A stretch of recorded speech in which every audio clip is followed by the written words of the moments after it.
نتیجہ کیا ہوا؟ یہود کی عظمت پروٹیسٹنٹس کے نزدیک مسلم ہو گئی. اصل قوم تو یہ ہے. وہ دشمنی بدلی کہ نہیں بدلی؟ موسیٰ کے امتی یہ ہے، تورات موسیٰ کو دی گئی، ابراہیم کی نسل یہ ہے. لہذا وہ جو دشمنی تھی، جو عداوت تھی کہ ہمارے خدا کو سولی چڑھانے والے ہیں یہ بدماش، اس کا ازالہ ہوا اس پروٹیسٹنٹ مذہب کے نتیجے میں.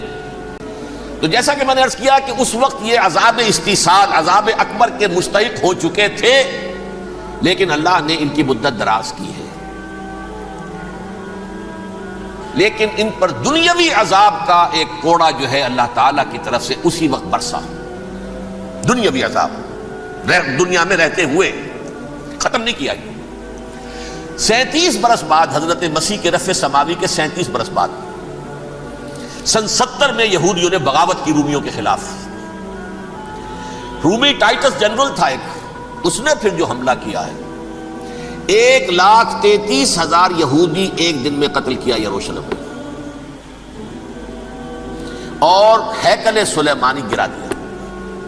وہ ہیکل پہلے بھی گرا تھا، پہلے 1400 سال کے دوران میں بھی نبوکڈنیزر نے گرایا تھا، لیکن پھر اس کے 150 سال بعد انہوں نے دوبارہ بنا لیا تھا، اس لیے وہ اسے سیکنڈ ٹیمپل کہتے ہیں. پہلا ٹیمپل جو حضرت سلیمان نے بنایا تھا نبوکڈنیزر نے گرا دیا 587 قبل مسیح میں، پھر دوبارہ انہوں نے 150 سال کے بعد بنا لیا. وہ اس تاریخ کا حصہ ہے میں نے جس کے بارے میں آپ کو تفصیل نہیں بتائی. اس میں یہ ہوا سن 70 میں وہ گرا دیا گیا، وہ آج تک گرا پڑا ہوا ہے. نمبر 2 یہ کہہ دیا گیا کہ یہودیوں اس ارض فلسطین سے نکل جاؤ، تم یہاں نہیں رہ سکتے اب. لہذا جس کا جہاں سینگ سمایا چلا گیا. یورپ میں چلے گئے، ایشیا میں آ گئے، عرب میں آ گئے. یہ 3 قبیلے جو رات بھی میں نے عرض کیا تھا، بنو قینقاع، بنو نذیر اور بنو قریظہ، یہ وہاں سے آ کے مدینے میں آباد ہو گئے. جس کا جہاں سینگ سمایا، افریقہ میں، ہندوستان میں، جہاں چلے گئے. ڈایاسپورا اسے کہتے ہیں، وہ آپ نوٹ کر لیجیے اس لفظ کو، ڈایاسپورا. ہمارا دور انتشار، جبکہ ہمیں ہماری اصل سرزمین تو فلسطین ہے، حضرت ابراہیم کا مسکن، حضرت اسحاق حضرت یعقوب کا مسکن فلسطین، یہ ہے ہماری اصل جاگیر، یہ تو ہماری جدی پشتی جاگیر ہے. لیکن یہاں سے نکال دیے گئے سن 70 عیسوی میں، اور وہاں سے لے کے 1917 تک ان کا ڈایاسپورا جاری رہا. یہ دور انتشار ہے. اس دور انتشار کے چند حصے ہیں جس کو میں چاہتا ہوں کہ آپ علیحدہ علیحدہ سمجھ لیں. دور انتشار کا جو پہلا جو ہے تقریباً 300 برس رومی حکمران تھے. وہ یہودیوں کے بھی دشمن تھے اور عیسائیوں کے بھی دشمن تھے. عیسائی اور یہودی ایک دوسرے کے بھی دشمن تھے، لیکن رومی سمجھتے تھے کہ یہ ایک ہی تھیلی کے چٹے بٹے ہیں. رومیوں کے نزدیک عیسائی بھی یہودیوں ہی کا ایک فرقہ تھے، کوئی علیحدہ مذہب تو تھا ہی نہیں. لہذا رومی جو ہیں رومنز، وہ ان دونوں کو ستاتے تھے، مارتے تھے، اور یہ آپس میں لڑتے تھے. یہودی عیسائیوں کو مارتے تھے، عیسائی یہودیوں کو مارتے تھے. یہ ہے 300 برس تک کی تاریخ. سن 300 عیسوی میں کیا ہوا؟ ایک معجزہ ہو گیا. بہت عظیم ایمپرر کانسٹینٹائن، قسطنطین اعظم، رومن ایمپررز میں سے بہت بڑا ایمپرر، وہ عیسائی ہو گئے. اب تو معاملہ بالکل تلپٹ ہو گیا، پوری سلطنت عیسائی ہو گئی. اب عیسائیوں کے عیش ہو گئے اور یہودیوں پہ مار پڑنی شروع ہوئی. اب عیسائیوں کا آپ خود سوچئے کہ جنہیں وہ خدا بنا بیٹھے ہیں، خدا کا بیٹا قرار دے رہے ہیں، ان کے قاتل کون؟ یہودی بدماش.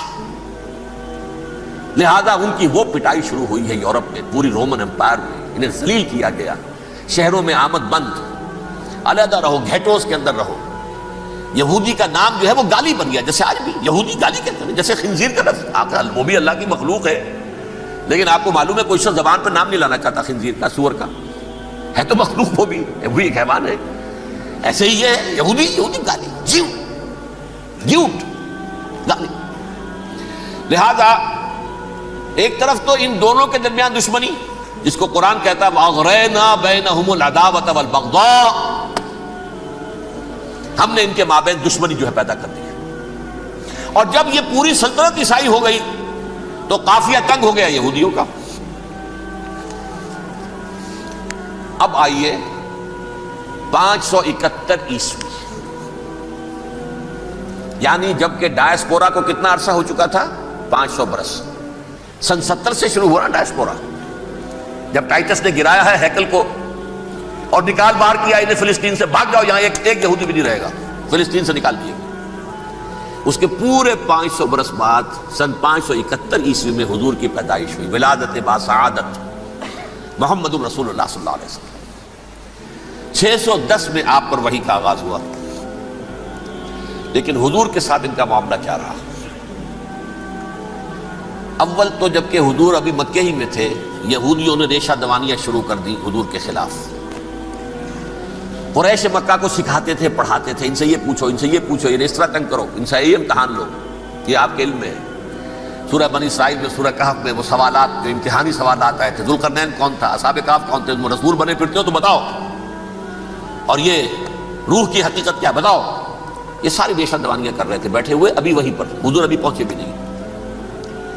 ہجرت فرما کر حضور تشریف لے آئے تو حضور نے، جسے ماسٹر سٹروک کہا جائے گا، یعنی اسٹیٹس مین شپ کا ماسٹر سٹروک، آپ نے مدینے میں آتے یہودیوں کے ساتھ پیکٹ کر دیا، جوائنٹ ڈیفنس پیکٹ آف مدینہ، کہ اگر مکے والے ہم پر حملہ کریں گے تو ہم مل جل کر ایک قوم کی حیثیت سے مقابلہ کریں گے۔ یہ میثاق مدینہ کہلاتا ہے، جس کے بہت غلط معنی پہنائے جا رہے ہیں آج کل۔ بہرحال میں موضوع میرا چونکہ یہ نہیں، میں ادھر نہیں جاؤں گا، لیکن ہوا کیا، ہر مرتبہ یہ خیانت کے مرتکب ہوئے، ان نے جو عہد کیے تھے ان سے پھرے، اندر ہی اندر سازش، ریشہ دوانی، حضور کی بدترین دشمنی۔ سورہ نساء کی آیت نمبر 12 میں 13 میں فرمایا ہے، لا تزال تطلع علی خائنۃ منہم، اے نبی ہمیشہ آپ کے علم میں ان کی طرف سے خیانتیں، بدیانتیاں آتی رہیں گی، اور بار بار وہ مسلسل جنگ کی آگ بھڑکاتے تھے، قریش کو دعوت دیتے، آؤ آؤ آؤ ہم اندر سے بغاوت کر دیں گے، تم آؤ تو صحیح، ختم کریں محمد کو اور اہل ایمان کو صلی اللہ علیہ وسلم ورضی اللہ تعالی عنہم اجمعین۔ لیکن پھر جب وہ آتے تھے تو یہ دبک جاتے تھے، ان میں ہمت نہیں تھی، میدان کے مرد نہیں رہے تھے۔ یہ سورہ حشر میں ان کا نقشہ کھینچا گیا ہے، کھلے میدان میں مقابلے کی اس کے اندر صلاحیت ہی نہیں ہے۔ یہ تو فصیلوں کے پیچھے سے، جیسے عورتیں کہیں دیہات میں لڑائی ہوتی ہے تو مرد جو ہے گلیوں میں لڑتے ہیں، عورتیں اوپر سے پتھر پھینکتی ہیں، بس وہ کام یہ کر سکتے تھے، من ورائے جدر، فصیلوں کے پیچھے سے، جنگ میں میدان میں نہیں آ سکتے۔ بہرحال قرآن مجید میں ہے یہ، سورہ مائدہ کی آیت نمبر 64، کلما اوقدوا نارا للحرب اطفاها اللہ، اکثر و بیشتر مواقع پر تو یہ جب آگ بھڑکاتے تھے جنگ کی، اللہ اسے بجھا دیتا تھا۔ لیکن بہرحال اس کے باوجود جنگیں ہوئی، غزوہ بدر، غزوہ احد ہوئی کہ نہیں، یہ ساری اصل شرارت نہیں ہوئی، اور اس کے نتیجے میں حضور نے پھر ایک ایک کر کے 3 قبیلوں کو سزا دی۔ غزوہ بدر کے فوراً بعد بنو قینقاع نکالے گئے مدینے سے، غزوہ احد کے فوراً بعد بنو نذیر نکالے گئے، اور غزوہ احزاب کے بعد بنو قریظہ نکال دیے گئے۔ یہ تو میں نے آپ کے سامنے رکھ دیا صرف حضور کے زمانے میں ان کا کیا رویہ رہا، دشمن۔ رات بھی ہم نے وہ آیت پڑھی تھی، لَتَجِدَنَّ أَشَدَّ النَّاسِ عَدَاوَةً لِلَّذِينَ آمَنُوا الْيَهُودُ وَالَّذِينَ أَشْرَكُوا، اہل ایمان کی دشمنی میں شدید ترین تم پاؤ گے یہودیوں کو اور مشرکین بھی بعد میں ہے، پہلے یہودی۔ حضور کے بعد کیا ہوا آپ یہ نوٹ کیجئے، یہ ان کی تاریخ کا دوسرا دور ہے۔ حضرت عمر رضی اللہ تعالیٰ عنہ کا عہد خلافت ہے، بیت المقدس کا محاصرہ کیا گیا، فصیل بڑی اونچی، شہر اندر سے سیلف سفیشینٹ، حملے کا راستہ کوئی نہیں، محاصرہ طول کھینچ رہا ہے، لیکن ان کے پاس رسد بھی موجود ہے، پانی بھی موجود ہے، وہ دروازے بند کر کے بیٹھے ہوئے۔ بالآخر اللہ تعالیٰ کی مشیت کا ظہور کیسے ہوا، ان کے کچھ علماء آئے فصیل پر، کہا دیکھو مسلمانوں، تم قیامت تک بھی یہاں پڑے رہو گے محاصرہ کر کے، ہمارا یہ شہر فتح نہیں ہوگا۔ ہاں ایک درویش بادشاہ کے ہاتھوں یہ شہر فتح ہونا ہے، لیکن تمہارے اندر ہمیں وہ نظر نہیں آ رہا۔ ابو عبیدہ بن الجراح رضی اللہ تعالی عنہ، امین هذه الامہ، ان کا فوراً ذہن گیا، وہ درویش بادشاہ مدینے میں بیٹھا ہوا ہے، عمر رضی اللہ تعالی۔ اب ایک اور عمر بھی ہے جو قندار میں بیٹھا ہے، نقشہ وہی ہے، سادگی کی حد تک نقشہ وہی ہے، بالکل وہی، اپنی آنکھوں سے دیکھا ہے، وہی سادگی۔ عمر اول، عمر ثانی تھے عمر بن عبد العزیز۔ اب ایک اللہ کے فضل سے اللہ تعالیٰ ایدہ اللہ بنصرتہ، اللہ تعالیٰ ان کی نصرت فرمائے، دشمنوں کو ان کے مقابلے میں نیست و نابود کرے۔ انہوں نے ریکویسٹ بھیج دی کہ حضور تشریف لائیے، یہ شہر فتح ہو جائے گا۔ وہ ہے سفر تاریخی، اتنا طویل سفر، تقریباً 700 میل، ایک اونٹ، ایک خادم، ایک منزل پہ امیر المومنین اوپر بیٹھے، خادم آگے چل رہا ہے، اگلی منزل پہ خادم اوپر بیٹھا ہے، امیر المومنین آگے جا رہے ہیں۔ اور جب پہنچے ہیں تو وہ باری تھی خادم کی، انہوں نے ہاتھ جوڑ دیا، حضور خدا کے لیے تم کیا کہیں گے لوگ، وہ میرا برا حال کر دیں گے، تمہیں شرم نہیں آئی؟ امیر المومنین پیدل آگے چل رہے ہیں نکیل پکڑ کر، اور تم بیٹھے ہو اوپر براجمان ہو۔ حضرت عمر فرمایا الدور دورک، نہیں باری تمہاری ہے، بیٹھ۔ اس حال میں پہنچے ہیں، اور پھر یہ کہ ابو عبیدہ بن الجراح آئے ہیں، استقبال کیا ہے تو دیکھا ہے اس حال میں چلے آ رہے ہیں، عمر نکیل پکڑے ہوئے چلے آ رہے ہیں، اور کہتے ہیں کہ کہیں کیچڑ ویچڑ تھا، جوتے خراب ہو گئے تھے، وہ بھی اتار کے ہاتھ میں پکڑے ہوئے، کپڑے تو تھے ہی پھٹے ہوئے۔ انہوں نے کہا کہ حضرت ابو عبیدہ نے، دیکھیے یہ بڑا متمدن ملک ہے، بڑا مہذب علاقہ ہے یہ، آپ ذرا حلیہ اپنا دوست فرما لیں تب جا کے پیش ہم آپ کو کریں گے۔ آپ نے فرمایا نحن قوم اعزنا اللہ بالاسلام، ہم وہ قوم ہیں جنہیں اللہ نے عزت دی ہے اسلام کے ذریعے سے، کپڑوں کے ذریعے سے نہیں، دولت کے ذریعے سے نہیں۔ اسی حال میں گئے ہیں، اوپر سے انہوں نے کھڑے ہو کر نشانیاں دیکھی ہیں، اپنی کتابیں کھولی، ہاں یہ وہی ہے، اچھا لو جی سرنڈر، شہر تمہارے ہاتھ میں۔ خون کا ایک قطرہ نہیں بہا اور بیت المقدس فتح ہو گیا۔ لیکن اس وقت حضرت عمر نے ایک نرمی یہ کی کہ یہودیوں کے لیے بھی اسے اوپن سٹی قرار دے دیا۔ یہ احسان عظیم حضرت عمر کا، اس سے پہلے یہودی آ ہی نہیں سکتا تھا، داخل نہیں ہو سکتا تھا، وہاں وہ آ کر وزٹ نہیں کر سکتا تھا، زیارت نہیں کر سکتا تھا اپنے مقدس مقامات کی۔ حضرت عمر نے یوں سمجھیے کہ تقریباً 550 برس کے بعد ان کے لیے راستہ کھولا ہے کہ ہاں تم آ سکتے ہو، زیارت کر سکتے ہو۔ لیکن یہ عیسائیوں نے لکھوایا معاہدے کے اندر، انہیں یہاں آپ آباد ہونے کی اجازت نہیں دیں گے، لیکن کم وزٹ دی پلیسز، دیکھیں زیارتیں کریں اور جائیں۔ یہ معاہدہ حضرت عمر کا ہے رضی اللہ تعالیٰ، جو پھر خلافت راشدہ کے بعد بنو امیہ نے کس کو آرڈر کیا، بنو عباس نے کیا۔ پھر جو ہمارے یہ ترکوں میں اندر خلافت آئی تو ترک خلفاء نے بھی اس معاہدے کی پوری پابندی کی۔ فلسطین میں آ سکتے ہیں یہودی صرف زائرین کی حیثیت سے، وہاں آباد نہیں ہو سکتے۔ اب آئیے اگلا دور آیا حضرت عثمان کا دور خلافت۔ یہ ہے وہ وقت کہ اب یہود نے امت مسلمہ کی پیٹھ میں چھرا کھولا۔ وہ کیسے؟ ایک یہودی عبداللہ ابن سبا اسلام کا لبادہ اوڑھ کر آ گیا، معاشرے کا جائزہ لے لیا، ان میں بنو ہاشم اور بنو امیہ میں جو پرانی کشاکش تھی اس کے کچھ نہ کچھ جراثیم باقی ہیں، اگر ان کو ذرا بھڑکا دے تو مسلمانوں میں انتشار پیدا ہو جائے۔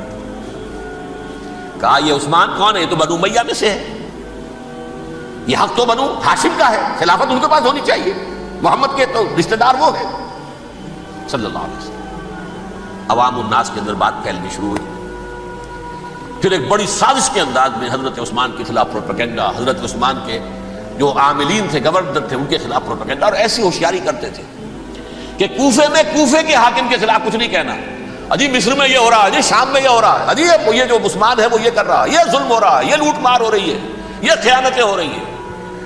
اب نہ تو اس زمانے میں مینز آف کمیونیکیشن، کیسے تصدیق کریں؟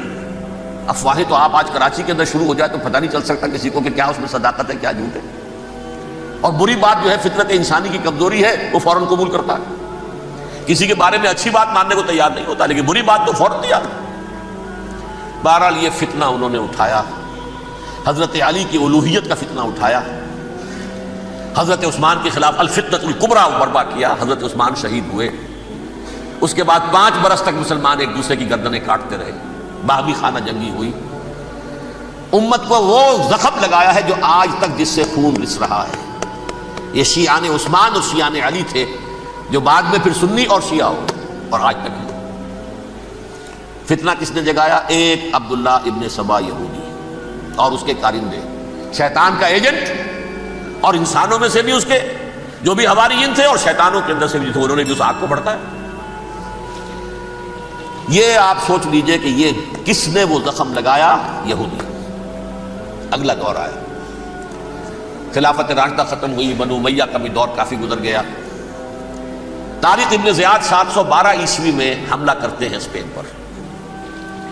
اسپین اس وقت عیسائیت کا بہت بڑا گڑھ، بڑے کٹر ترین عیسائی جو ہے وہ اسپین میں تھے، لہذا یہودیوں کی وہاں بہت پٹائی ہوتی تھی، میں بتا چکا ہوں، دشمنی تھی ان کی تو چلی آ رہی تھی عیسائیوں کے ہاتھوں یہودیوں کی، وہ تو سن 300 عیسوی سے ایمپرر کانسٹنٹائن کے بعد سے شروع ہو گئی تھی۔ اس حوالے سے یہودیوں نے اس وقت چالاکی یہ برتی، کچھ راستے واسطے بتائے، کچھ مدد کی طارق ابن زیاد کی۔ طارق ابن زیاد نے انہیں اپنا محسن سمجھا، ہسپانیہ فتح ہو گیا تو یہودی چونکہ محسنین کی فہرست میں آ چکے تھے، انہیں بہت اقتدار نصیب ہوا، بڑی سپورٹ مسلمانوں نے دی۔ ان کے بڑے بڑے علماء جو اسی دور کے اندر پیدا ہوئے، بڑے بڑے تھنکرز ان کے اسی دور میں پیدا ہوئے۔ بن گوریون جو کہ ایک وزیر اعظم تھا اسرائیل کا، اس نے یہ لکھا ہے اپنی کتاب میں، Muslim Spain was the golden era of our diaspora.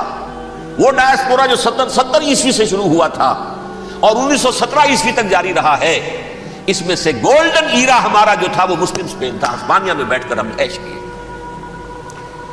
لیکن وہاں سے انہوں نے اور جو کچھ کیا، یہ تو داستان کے تو بہت سے گوشے ہیں، لیکن میں جس اسٹریٹ لائن میں چل رہا ہوں اس کے اعتبار سے ایک بات سمجھ لیجیے، وہاں بیٹھ کر انہوں نے اب عیسائیت کی پیٹھ میں چھرا گھونپا، پروٹیسٹنٹ مذہب پیدا کیا، تقسیم کر دیا، جیسے شیعہ سنی کی تقسیم، عبداللہ ابن سبا، رومن کیتھولک اور پروٹیسٹنٹ کی تقسیم، یہودی علماء۔ ہوتا کیا تھا، ہسپانیہ کی یونیورسٹیاں ہیں، کارڈووا میں ہے، ٹولیڈو میں ہے، گریناڈا میں ہے، غرناطہ، قرطبہ، تولیتلا، اور وہاں آتے تھے لوگ، فرانس سے چلے آ رہے ہیں نوجوان پڑھنے کے لیے، جرمنی سے چلے آ رہے ہیں، اٹلی سے چلے آ رہے ہیں، تین ہی ملک قریب ترین پڑھتے ہیں سینٹرل جو یورپ کے ہیں۔ یہاں پر جو ہے وہ اسلام جو نور پھیلا رہا تھا اس سے بھی مستفیض ہوئے، جہالت کے جو ہے پردے ان کے وہ چھٹے، اس کے ساتھ ہی وہ یہودی وہاں ان کے اندر جو جراثیم داخل کر رہے تھے وہ اس عیسائیت کے خلاف بغاوت تھی، جو اس وقت دنیا میں عیسائیت اس وقت تھی، پوپ کا راج تھا دنیا میں اس وقت، یورپ میں جو عیسائیت تھی اس میں ایک طرف بادشاہ تھے، لیکن بادشاہوں کی حیثیت وہاں پر یوں سمجھ لیجئے کٹ پتلیوں کی تھی، اصل قوت پوپ کے ہاتھ میں تھی۔ اور پوپ کو انہوں نے جیسے قرآن نے کہا اتخذوا احبارهم ورهبانهم اربابا من دون اللہ، کیونکہ سینٹ پال نے شریعت موسوی ساقط کر دی تھی تو اب شریعت تھی ہی نہیں، پوپ کو اختیار تھا جس چیز کو چاہے حلال قرار دے دے، جس چیز کو چاہے حرام قرار دے دے۔ اتخذوا احبارهم ورهبانهم اربابا من دون اللہ۔ انہوں نے کہا صاحب یہ پوپ کس بلا کا نام ہے، یہ بھی انسان ہے، بات تو ٹھیک تھی نا، اصل حیثیت تو کتاب کی ہونی چاہیے، ڈیوائن بک، دی ریویلڈ اسکرپچر، لہذا اور یہ کتاب ہر شخص پڑھ سکتا ہے، کوئی پوپ کے باپ کو جو ہے کوئی اس کے لیے پروپرائٹری رائٹس تو نہیں ہے کہ صرف پوپ پڑھ سکتا ہے یا پادری پڑھ سکتے ہیں، ہم بھی پڑھ سکتے ہیں، ہم بھی سمجھ سکتے ہیں۔ یہ باتیں تھی کہ جن کو بڑھا چڑھا کر بیان کر کے اور پوپ کا اقتدار ختم کرا دیا اور توجہ مرکوز کر دی بائبل کی طرف۔ اب بائبل میں بڑا حصہ تو اولڈ ٹیسٹامنٹ کا ہے، نتیجہ کیا ہوا، یہود کی عظمت پروٹیسٹنٹس کے نزدیک مسلم ہو گئی۔ اصل قوم تو یہ ہے، وہ دشمنی بدلی کہ نہیں بدلی، موسیٰ کے امتی یہ ہے، تورات موسیٰ کو دی گئی، ابراہیم کی نسل یہ ہے، لہذا وہ جو دشمنی تھی، جو عداوت تھی کہ ہمارے خدا کو سولی چڑھانے والے ہیں یہ بدماش، اس کا ازالہ ہوا اس پروٹیسٹنٹ مذہب کے نتیجے میں۔ یہ میں اب آپ کو بتاتا ہوں کہ ایک نتیجہ وہ نکلا ہے جسے برٹرینڈ رسل نے بیان کیا ہے، اس کی کتاب ہے ان پریز آف آئیڈلنس، صفحہ 108۔ وہ لکھتا ہے دی Christians retaining the Judaic belief in a special revelation added to it the Roman desire for worldwide domination and the Greek taste for metaphysical subtleties. The combination produced the most fiercely persecuting religion that the world has yet known. یہ تین چیزیں آ کر عیسائیت میں مل گئیں۔ ایک تو جب یہ اولڈ ٹیسٹمنٹ جو ہے وہ ان کے ہاتھ میں آ گئی، اور اس کے میں کچھ آپ کو بتا دیتا ہوں کہ اولڈ ٹیسٹمنٹ کی تعلیمات، کیونکہ یہ اولڈ ٹیسٹمنٹ جو ہے یہ محرف تھی، اصل تورات تو گم ہو گئی تھی 587 قبل مسیح میں، جب پہلی مرتبہ ہیکل جو ہے تباہ ہوا ہے، اس وقت ختم ہو گئی تھی۔ اس کے کوئی 150 سال کے بعد انہوں نے یادداشتوں سے مرتب کر کے لکھی ہے۔ اب اس میں ان کے اپنے خیالات، اپنے امانی، اپنی توجیحات وہ شامل ہو گئی۔ لہذا میں آپ کو حوالے دیتا ہوں، اس کتاب کے اندر مظالم کی جو تعلیم دی گئی ہے، اہل کتاب نے اپنے مظالم قتل عام کے جواز کے لیے تورات میں تبدیلیاں کی اور پیغمبروں پر دہشت ناکی اور بدترین حرام کاری کے الزامات لگائے۔ سنیے، پہلا حوالہ ہے یہ گنتی باب 31 آیات 17-18۔ اس لیے ان بچوں میں جتنے لڑکے ہیں سب کو مار ڈالو، اور جتنی عورتیں مرد کا منہ دیکھ چکی ہیں ان کو بھی قتل کر ڈالو، لیکن ان لڑکیوں کو جو مرد سے واقف نہیں اور اچھوتی ہیں اپنے لیے زندہ رکھو۔ یہ کسی اللہ کی کتاب کا یہ جملہ ہو سکتا ہے؟ کسی ریویل بک کا؟ اور سنیے، یہ ہے استثناء ڈیٹرانومی باب 20 آیت 16-18۔ پر ان قوموں کے شہروں میں جن کو خداوند تیرا خدا میراث کے طور پر تجھ کو دیتا ہے، کسی ذی نفس کو جیتا نہ بچا رکھنا، جیسا خداوند تیرے خدا نے تجھ کو حکم دیا بالکل نیست کر دینا۔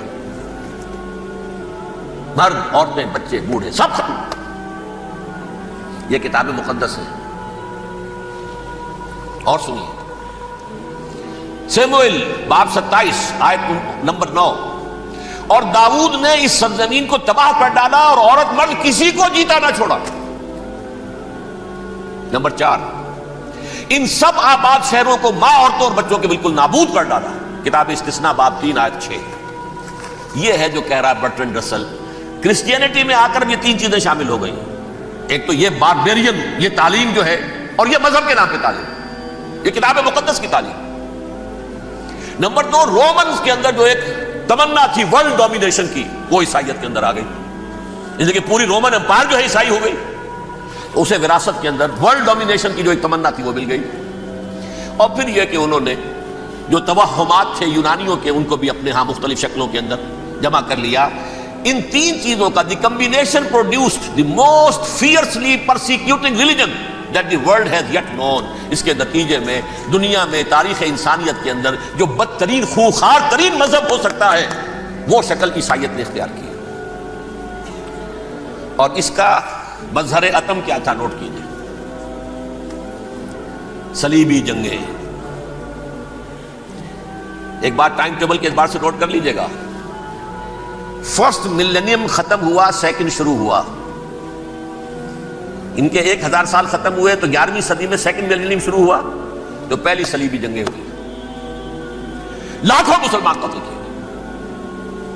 صرف یروشلم کے اندر اتنا خون بہایا ہے کہ خود ان کے ہسٹورینز لکھتے ہیں کہ جب ان صلیبیوں نے، جب گھوڑوں کے ساتھ وہ چل رہے تھے گلیوں میں، تو ان کے گھوڑوں کے گھٹنوں تک خون کی ندی بہ رہی تھی۔ جہاں سے گزرے ختم کرتے چلے گئے، آبادیاں کی آبادیاں ختم کر دی۔ اگرچہ اس کروسیڈ میں گیہوں کے ساتھ گھن بھی پسا، یہودی بھی بہت مارے گئے۔ یہ فرانس سے، جرمنی سے جب یہ کروسیڈرز آ رہے تھے، 3000 میل کا سفر طے کر کے آئے تھے۔ سوچئے تو صحیح، اربن ثانی پوپ جو تھا، آگ لگا دی تھی اس نے پورے یورپ کے اندر، شرم سے ڈوب مرو، تمہارے مقدس علاقے مسلمانوں کے ہاتھ میں، انفیڈلز، یہ کافر، یہ مرتد، یہ ملحد۔ مسیح جہاں پیدا ہوا، مسیح کو جہاں سولی دی گئی، وہ کہاں ہے؟ ان کے ہاتھ میں۔ وہ آگ لگائی ہے، 3000 میل کا فاصلہ طے کر کے یہ قومیں آئی ہیں وہاں، اور جو تباہی مچائی ہے انہوں نے۔ تاریخ انسانی میں ایسی بربریت کی کوئی مثال، اور یہ ان کے اپنے ہسٹورینز لکھتے ہیں۔ شرم کے بارے میں ایسے محسوس ہوتا ہے جیسے ان کی گردنیں جھکی جا رہی ہیں۔